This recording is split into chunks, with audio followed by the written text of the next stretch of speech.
मरकज की इंजील 12वां बाब जो 44 आयात पर मुश्तमिल है। फिर वो उनसे तमसीलों में बातें करने लगा कि एक शख्स ने ताकिस्तान लगाया और उसकी चारों तरफ अहाता घेरा और हौज खोदा और बुर्ज बनाया और उसे बागबानों को ठेके पर देकर परदेश चला गया।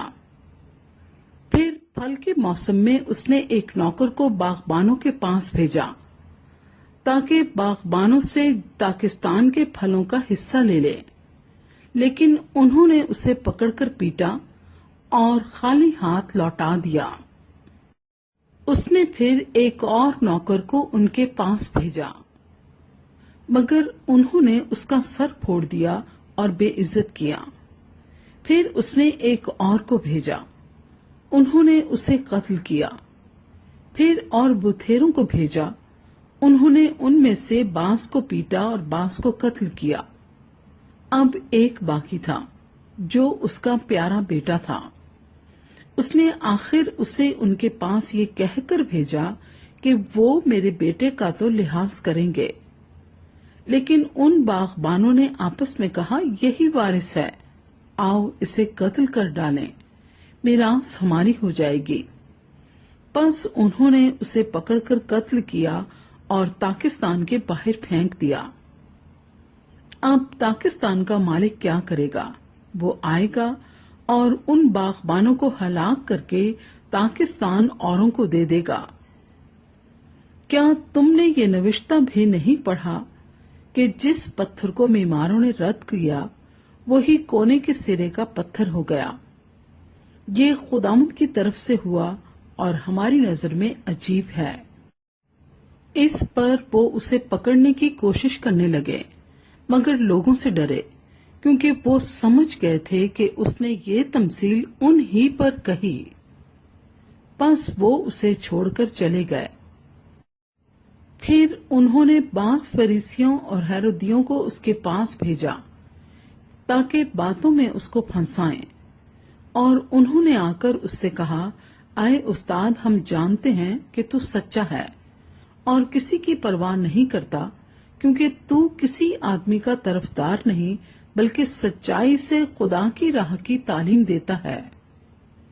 बस कैसर को जजिया देना रवा है या नहीं, हम दें या ना दें? उसने उनकी रयाकारी मालूम करके उनसे कहा, तुम मुझे क्यों आजमाते हो? मेरे पास एक दिनार लाओ कि मैं देखूं। वो ले आए। उसने उनसे कहा, ये सूरत और नाम किसका है? उन्होंने उससे कहा, कैसर का।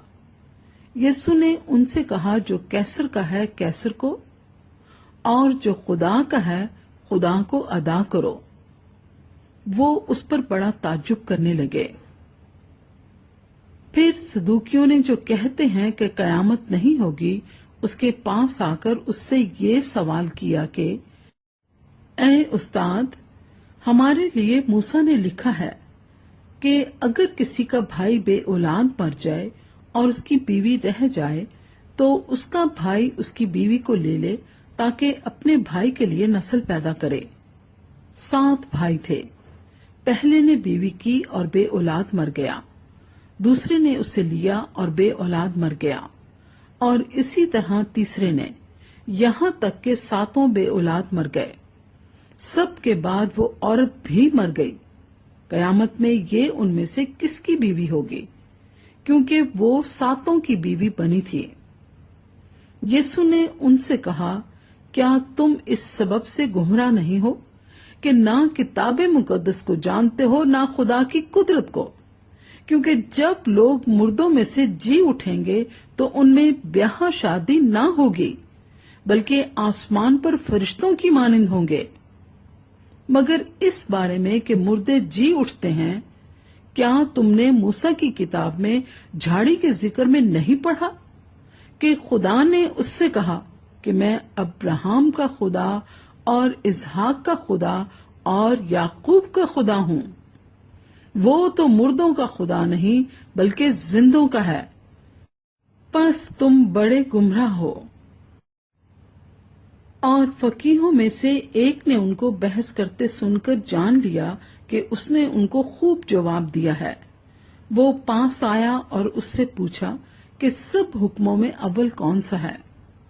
यीशु ने जवाब दिया कि अव्वल ये है, ऐ इस्राएल सुन, खुदावंद हमारा खुदा एक ही खुदावंद है और तू खुदावंद अपने खुदा से अपने सारे दिल और अपनी सारी जान और अपनी सारी अक्ल और अपनी सारी ताकत से मोहब्बत रख। दूसरा ये है कि तू अपने पड़ोसी से अपने बराबर मोहब्बत रख। इनसे बड़ा और कोई हुक्म नहीं।